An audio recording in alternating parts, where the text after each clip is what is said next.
Hola, bienvenidos a este video que implica plantear el problema de investigación.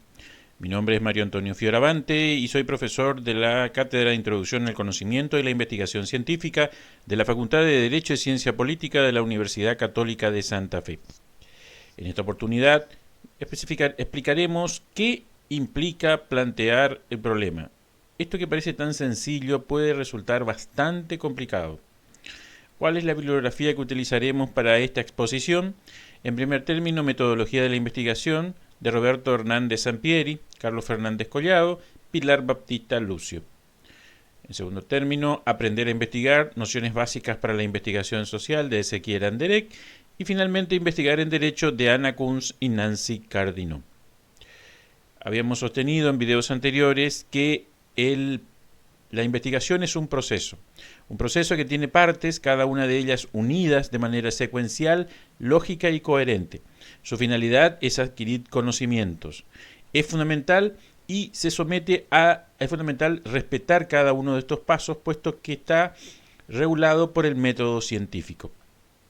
El primero de esos momentos es la idea de investigación. ¿Qué es lo que quiero investigar del tema de investigación? El segundo momento es el proyecto de investigación, que tal vez es uno de los más importantes antes de iniciar propiamente la investigación. El proyecto se encuentra dividido en varias partes. La primera parte de ellas, tal vez, quién sabe, la más importante, es el problema de investigación, es decir, aquel punto de partida dentro del proyecto de investigación. Hernández Sampieri, Fernández Collado y Baptista Lucio sostienen que plantear el problema implica tres aspectos o tres elementos. Primero, hay que formular los objetivos, las preguntas y la justificación de la investigación. Parafraseando a Ezequiel Anderegg y sosteniendo que plantear el problema implica en esencia formular una pregunta, podemos decir que en cuanto a los objetivos, intentan responder a la pregunta ¿para qué se pregunta lo que se pregunta? En cuanto a las preguntas de investigación, la pregunta que intentan responder es ¿qué es aquello que se pregunta? Y finalmente, la justificación de la investigación, la pregunta que intenta responder ¿por qué es conveniente preguntar esa pregunta? Plantear el problema es preguntar, es interpelar la realidad, no es afirmar. Ya habíamos dicho en un video anterior que la ciencia, según Ezequiel Anderegg, avanza de problema en problema, es decir, de pregunta en pregunta. Habíamos visto también que una simple pregunta, ¿cuál es el problema en relación al COVID-19 ocasionado por el coronavirus? Resultaba bastante complejo de responder debido a las múltiples dimensiones, aspectos o conceptos que estaban en juego cuando intentábamos responder, especialmente las perspectivas científicas desde la cual podía ser abordado el problema. Entonces, ¿por qué plantear el problema? Habíamos visto que los problemas no existen en la realidad como realidades empíricas que pueden ser percibidas por los sentidos. Son necesarios las personas. Es posible que múltiples personas pasen sin percatarse de la existencia de un problema. Por eso es necesario la mirada atenta y meticulosa de un investigador, a punto tal que se podría decir que sin investigador no hay problema de investigación. El problema no existe en sí mismo.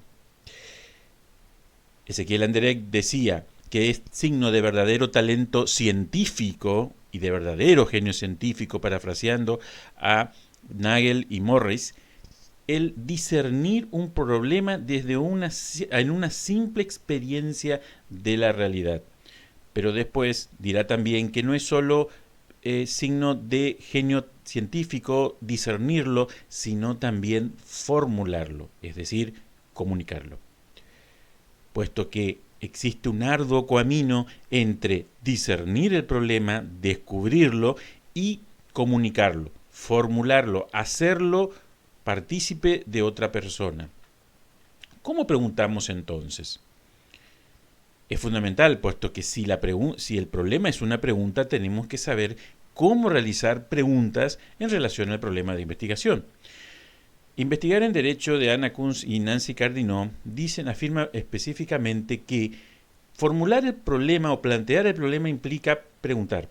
Implica realizar preguntas, buenas preguntas, parafraseando a Edmund Husserl, preguntas que llevan al asombro. Es una regla de oro, dice Ezequiel Anderegg, que una cuestión muy general o demasiado banal es inaccesible al conocimiento científico. De ahí que una de las etapas más importantes del planteamiento del problema es precisamente delimitarlo a través de la formulación. La pregunta que expresa el problema debe ser clara y precisa. Cualquiera debe entenderlo, sin necesidad de mayores explicaciones. Por supuesto, con la salvedad de que la persona que lo lee, que lo recibe, debe tener cierto bagaje de conocimiento y de experiencia científica, pero debe ser fácil de entender, sin ninguna explicación adicional. Ese problema debe estar delimitado, debe estar circunscripto a un punto lo más pequeño posible, y ahí debe estar totalmente condensado. Nada debe estar fuera de ese lugar. El problema debe estar en un solo lugar. Debe tratarse de un solo problema. Ninguna investigación científica podría resultar provechosa si encara varios problemas al mismo tiempo. En este punto hay que aclarar que no estamos hablando de las distintas dimensiones o variables de un problema que pueden implicar subproblemas, pero al hablar de subproblemas estamos partiendo de la afirmación de que se trata de un mismo problema y de varios subproblemas. El problema actúa como guía del investigador, puesto que orienta toda su tarea para llegar a un resultado. El resultado puede ser la comprobación o la falsación de la hipótesis que había sostenido como respuesta a ese mismo problema, pero siempre como guía. El problema es la guía. Sin problema, el investigador se encontraría totalmente desorientado. Entonces, Ezequiel Anderegg dice que el primer paso luego de discernir el problema es subdividirlo, dividirlo en sus partes más importantes. Esto es fundamental primero para explicar y después para formular el problema. Y cada una de esas partes, dimensiones o aspectos es lo que se denomina variable. Lo que hace la pregunta es relacionar estas distintas variables, aspectos o dimensiones. Hay un elemento que hay que tener en cuenta. Un problema es visto siempre desde alguna perspectiva. Esta perspectiva, desde la perspectiva de la investigación científica, es el marco teórico o referencial, es decir, desde donde se posiciona el investigador para valorar esa situación de hecho y afirmar que es un problema. Pero eso será materia de un video posterior. ¿Cómo construir la pregunta del problema? La pregunta, como cualquier realidad humana, es una construcción que puede ser individual o comunitaria, pero como construcción debe reunir tal vez ciertas reglas para ser útil y provechosa. En este caso, útil y provechosa para la investigación. Primero, tenemos que aclarar que hay dos momentos en la construcción. El primero, explicar el problema, que es lo que en nosotros denominaremos planteamiento del problema. Y después simplemente hay que preguntar, es decir, reunir toda esa información que habíamos establecido en la explicación y resumirla, reducirla a una sola pregunta. Esto es lo que denominaremos formulación. ¿Cómo empezamos entonces? Primero tenemos que establecer cuáles son las reglas o ciertas reglas de redacción. ¿Cómo lo escribimos al problema? Esto es fundamental puesto que debe ser comunicado. La regla más importante es que el problema debe enunciarse como una pregunta. Esto es sostenido por todos los autores metodológicos, especialmente por Hernández Sampieri, Ezequiel Anderegg y Nancy Cardinaux y Anna Kunz. El problema, planteado como una pregunta, debe expresar una relación entre dos o más conceptos. Esos conceptos son precisamente las distintas partes, dimensiones o aspectos en que puede ser dividido el problema y que son lo que se llaman variables. Por ejemplo, ¿qué efecto produce? ¿Por qué? ¿Cuál es la probabilidad de? cómo se relaciona con. Estas son algunas preguntas de ejemplo que ofrece Hernández Sampieri en su obra Metodología de la Investigación. Claridad. Esto es fundamental. El problema debe ser claro, no debe dejar lugar a dudas, puesto que cualquier persona debe entender por qué es un problema. No debe haber dudas de que es un problema, no debe haber dudas de en qué consiste ese problema y no debe haber dudas sobre qué partes principales integran ese problema. Por ello, el segundo requisito es la precisión. El problema debe redactarse con términos exactos en su significación. No deben variarse los términos que tienen un significado convencional aceptado, y aquellos en los cuales debe crearse un nuevo significado, debe establecerse exactamente cuál es su significado para el proceso de investigación. Es lo que se denomina las definiciones estipulativas. Esto implica que deben evitarse palabras ambiguas de varios significados, las vagas de las que no se puede establecer verdaderamente cuál es su significado, o las indeterminadas, es decir, aquellas palabras que requieren de una tercer palabra para definir, o giro gramatical para definir exactamente de qué está hablando. Concisión. El problema debe ser claro, preciso y conciso. Debe redactarse con la menor cantidad posible de palabras. Esto implica que deben evitarse las palabras o giros gramaticales o redundantes. Es decir, deben evitarse toda palabra que solo esté para adornar la frase. Es redundante toda palabra o giro gramatical que, suprimido del texto, no cambia su sentido. Por consiguiente, no tenía sentido que esté dentro del texto. Debe reducirse a lo más posible la cantidad de palabras usadas para plantear el problema, explicarlo, o para formular el problema, reducirlo a una pregunta. Hernández Sampieri dice que la pregunta del problema minimiza la distorsión. De ahí que se recomiende siempre redactarlo como una pregunta. Siempre debe evitarse toda duda. Por eso la claridad, la precisión y la concisión se ven garantizados a través de una pregunta de investigación. La explicación. La finalidad es hacer comprensible el problema. No solo en sus partes, sino que realmente es un problema. Y ahí la pregunta sería, ¿cómo lo hacemos comprensible? Ahí habría que preguntarse cómo podemos prepararnos, y Ezequiel Anderegg da algunas indicaciones. Él afirma específicamente que tanto discernir como formular, en este caso plantear el problema, es signo de genio científico. Por eso él da ciertas preguntas o ofrece un listado de preguntas que podrían servir de ayuda para poder plantear un problema sin que ello implique una receta mágica. Por eso él dice, hay que preguntarse en cuanto al problema, por ejemplo, cuáles son los aspectos o elementos principales del problema.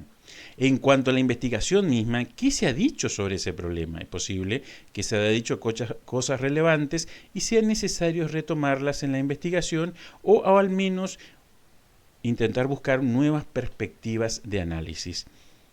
Y fundamental, las relaciones. ¿Cuáles son las relaciones entre los distintos aspectos del problema?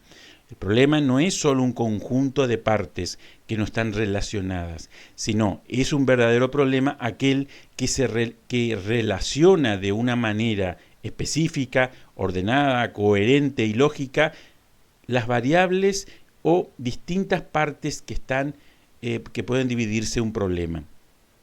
Es decir, lo determinante para construir un problema es dividir el problema en tantas partes como sean necesarias, establecer cuáles son las relevantes y luego establecer cuáles son las relaciones. No olviden que es una pregunta. Ahora, una herramienta para poder explicar un problema es la denominada 5W más una H, puesto que se refiere a sus siglas en inglés. ¿Quién? ¿Qué? ¿Dónde? ¿Cuándo? ¿Por qué? ¿Y cómo? Preguntando estas cuestiones, puede realizarse una explicación bastante razonable de las partes de un problema, sin necesidad de que se realicen todas las preguntas, sino aquellas que sean las más relevantes. Y la pregunta en sí, ¿cuál es el problema? Cuando estamos ante buenas preguntas, esto es fundamental teniendo en cuenta que la pregunta del problema debe tratarse de una buena pregunta. Podemos dar algunas indicaciones. La primera, cuanto más precisas son las preguntas, más fácilmente se responden. Eso lo sostiene Hernández Sampieri, Fernández Collado y Lucio. También deben permitir varias respuestas posibles. Eso es lo mismo, también lo sostiene Kuntz y Cardinaux en referencia a las hipótesis. Un problema debe permitir varias hipótesis, varias respuestas posibles. Y finalmente debe ser una derivación lógica de la explicación. Esto implica que tanto el planteamiento como la formulación del problema, aun cuando momentos distintos, están relacionados. En uno se explica en qué consiste el problema y por qué es un problema, y en el otro se lo reduce a una pregunta. Debe haber una relación lógica entre uno y otro. Por consiguiente, debe evitarse preguntas de fácil respuesta, que no exigen ningún esfuerzo. El proceso de investigación, aún el más acotado, siempre exige un esfuerzo, puesto que se está por dar nacimiento a nuevo conocimiento científico. También debe evitarse preguntas cuya respuesta ya se conoce, puesto que si ya se conocen las respuestas, si se trata de un conocimiento ya adquirido, ¿cuál es el sentido de realizar un proceso de investigación? También evitar preguntas demasiado generales, aquellas que tratan de abarcar la mayor cantidad de elementos debido a su redacción. La pregunta debe ser clara, precisa y concisa, fundamentalmente precisa, ir directamente al punto. También evitar preguntas de respuesta sí y no, que no dan alternativa directamente y que podrían ser la antítesis de preguntas demasiado generales, y evitar un proceso de investigación. Hemos visto que una simple pregunta, ¿cuál es el problema con el COVID-19?, se ha convertido en algo bastante complejo. Para reducir esa complejidad, es fundamental establecer una pregunta que reúna ciertas condiciones. He tratado de explicar estas condiciones de la manera más clara posible para que pueda ser de utilidad para ustedes, mis alumnos. Entonces, en esta etapa del curso, ¿qué es lo más relevante? Ya lo expliqué en el video anterior. En esta etapa, primero construirán un título para su proyecto de investigación. Después descubrirán, explicarán y enunciarán en una pregunta el problema de la fuente de investigación que eligieron luego de su búsqueda en Internet. Es decir, no construirán un problema nuevo, no formularán un problema nuevo, sino que tratarán de descubrir, de discernir cuál es el problema de la fuente de investigación que ustedes eligieron y después explicarlo y finalmente reducirlo a una pregunta. Ya saben, cualquier problema o sugerencia pueden utilizar la mensajería o los foros de consulta del aula virtual. Siempre estaré a disposición de ustedes para responder toda duda que tengan. Finalmente, estos son mis datos de contacto. Si quieren comunicarse fuera del aula virtual, pueden hacerlo en cualquier momento. Solamente les pediré paciencia para esperar una respuesta. Muchas gracias y hasta otra oportunidad.